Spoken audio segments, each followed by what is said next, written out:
Hello, and welcome to our new podcast, Concepts of a Podcast, which is exactly what you would expect from it.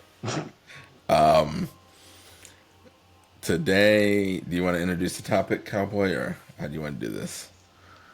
Um, sure. I'll introduce the topic. I think it's a topic that we've discussed before, which I think is kind of interesting. Um, I guess the topic is why can't people tell the difference between an actor and a legitimate, like, real person? Why do people send hate mail to actors and actresses for their roles? Okay, fair topic. You got any examples? I mean, the most recent examples in my memory are Abby from not from Game of Thrones, Abby from Last of Us 2. Her character, I mean, of course, spoiler alert, got death threats for, killing a main character in the game. And then the other character or the other actor who got death threats was, I forget what his name is, but he played Joffrey on Game of Thrones. He got Yeah, massive death threats in real life, which doesn't make any sense. yeah, yeah. I don't know. I'm trying to think. I mean, I, I feel like maybe because people get so invested, the acting's just good, so it's like that kind of. I don't know if that justifies it, but that explains it. Yeah, where they're like, it basically blurs reality, like fantasy and reality for them, where they feel like they're actually like there. I Yeah, mean, I guess I can kind of see that. Whereas like Game of Thrones, you get invested in the characters. You're like, oh man, I really want the Starks to win. And then when somebody comes and does something horrible, you're like, I really can't stand that character. But I feel like to take it to another level, like to actually like contact the actor, actress, whatever, and be like, you know what? I hate you so much.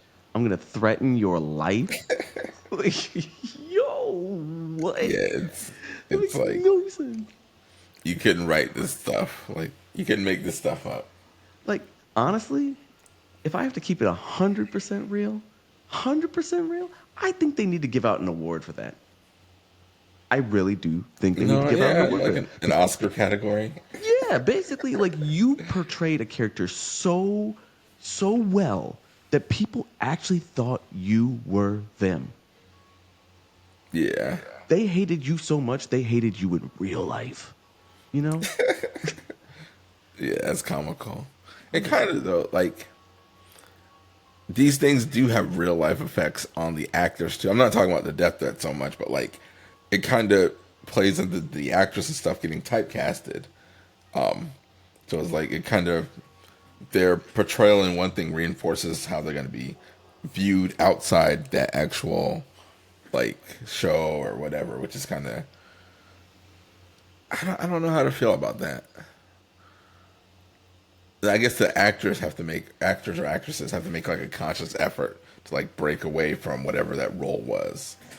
yeah. Look Like at I'm oh go thinking ahead. of like Bryan Cranston, how in Malcolm in the Middle he did a good job. He was the father. He was a whatever husband. He was really good. And then he goes into like Breaking Bad. You're like he does another good job, just in a different direction. Yeah, exactly. I was gonna say that or Daniel Radcliffe. I think he got pigeonholed for Harry Potter after Harry Potter was like done. So now he has the wildest roles. His roles will be literally all over the place, and he does very well in all of them. But it's just like he's literally you could see him like trying to break away as far as possible. So he's like, hey, I'm not just Harry Potter. I'm like all these other. I can do all these other things. Yeah, It's and kind of that cool. that really makes me think about like acting as like a skill. You know, if I were to relate to it personally, I'm just like, okay, like when I think of like gaming, I can play like a ton of different types of video games. The inputs, you use the same controller, and then, but I can play a bunch of different types of games because they use the same input, but it's like I'm better at some than others, I guess. But I Mhm. don't know. Just acting as a skill is just an interesting concept. Yeah.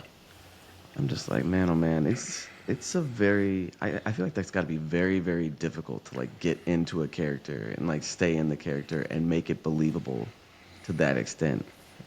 I mean, you know, touche. Bravo, Yeah, kudos. I know. I'm like, dang. Yeah.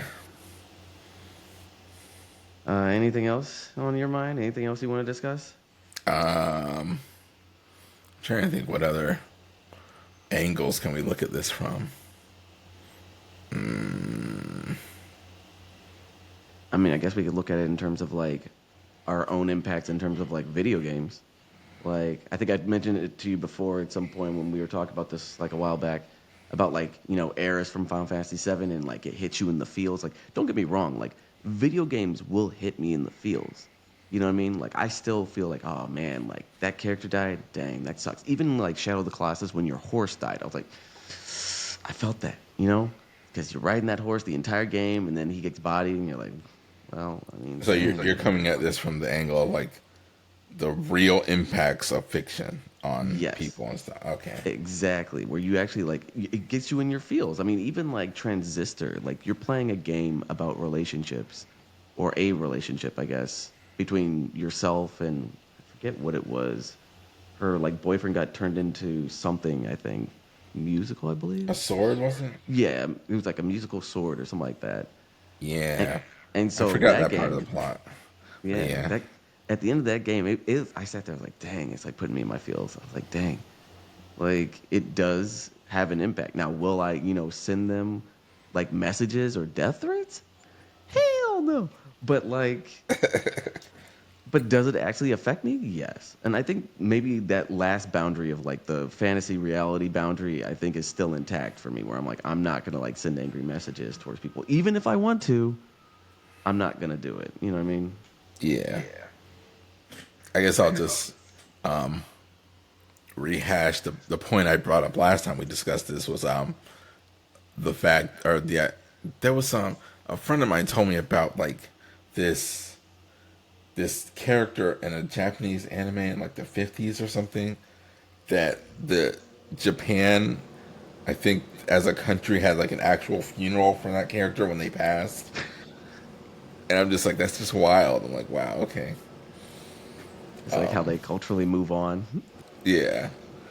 It's like it's stuff like that. I don't know. I find it actually. I mean, on that side of the spectrum, it's kind of fascinating, you know. But when it's like when it goes into problematic areas, and I'm like, oh, okay. Yeah, exactly. It's just If like, I don't know if this truly ties in, but on some level, I feel like there might be like a mental health kind of angle explanation to this. I wanted to go there. I sat there. I was like, I can't 100% prove it, and like clearly there are no studies on this, so we can't prove it either way. But like, something's making me wonder, like the same thing where I'm like, their boundary between fiction and reality is maybe not as strong. I guess. Yeah, you could even like bring that to today, like how I don't know if you felt this way, but like I feel like the intersection of the MCU where what reality is like hitting a little too close to home. I'm Give me an example. Give me an like example. let me think. I'm trying to think like what part of the MCU like how they'll have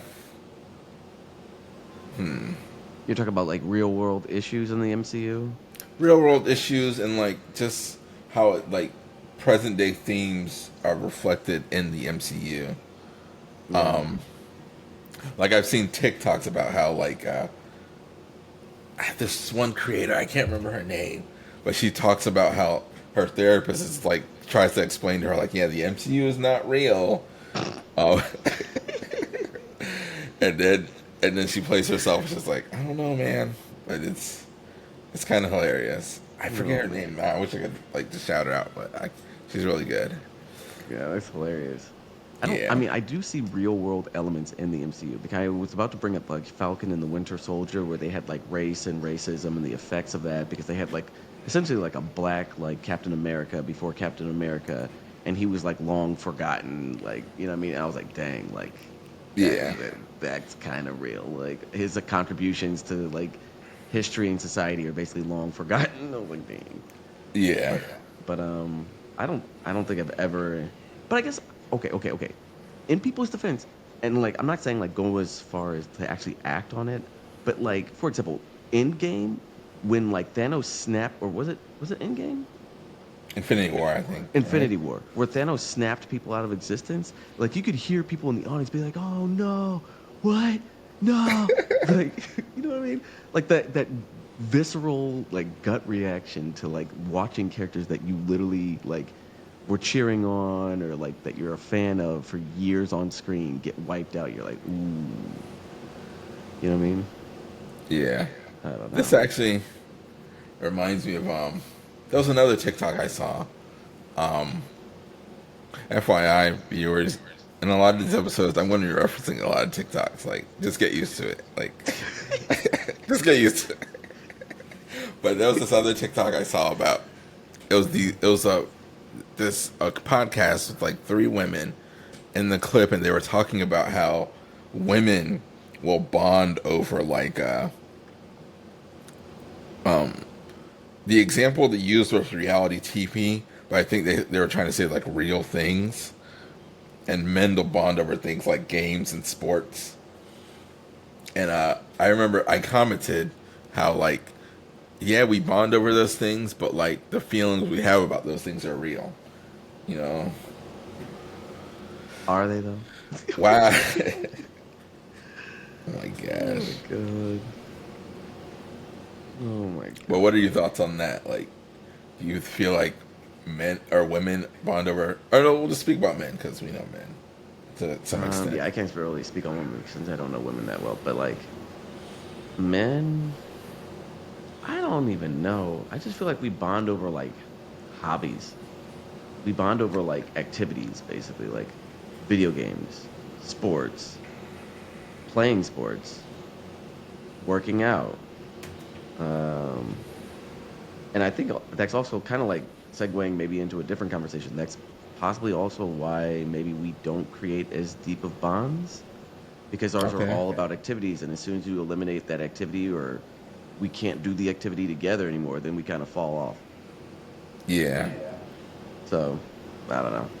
That's a good point though Yeah. that That you makes brought up. Okay. sense. Man, oh man. All right. All right. Well, you got any other thoughts you want to share? I'm kind of tapped out. I can't think of anything else I want to share on this topic so far. No, that's all I got. I mean, it was an interesting talk though. We should definitely All right. continue All right. this. All right, you guys. Well, if you loved us, if you hated us, whatever, you can shoot us an email at conceptsofapodcast at gmail.com. Conceptsofapodcast at gmail.com. It's all just one little thing. You should, if you can't spell the words, I don't know what to do for you. Or if you have any topics that you want us to discuss, let us know. Yes, choose topics, opinions. Hate mail, death threats. Yeah, oh gosh. Oh man. The idea is to probably put this out on Spotify at least, maybe YouTube with this recording. So, yeah, if you like it, if you hate it, let us know. All right. Anything you want to add, Cowboy? No, that's all I got. All right. You can see my name, Apex Dova. You can find me on a lot of places through Apex Dova. Twitch, TikTok, Instagram, a lot of places. Yeah, I can't think of what else, but I'm not gonna reveal that information. All Yeah. right. What about For you, me, Cowboy? same thing. It's Cowboy Bebop Crew, all one word. Xbox, PSN, social media. I'm the Yeah. same. All right. All right, y'all. Hope you enjoyed the show. Have a good one. Peace. Peace.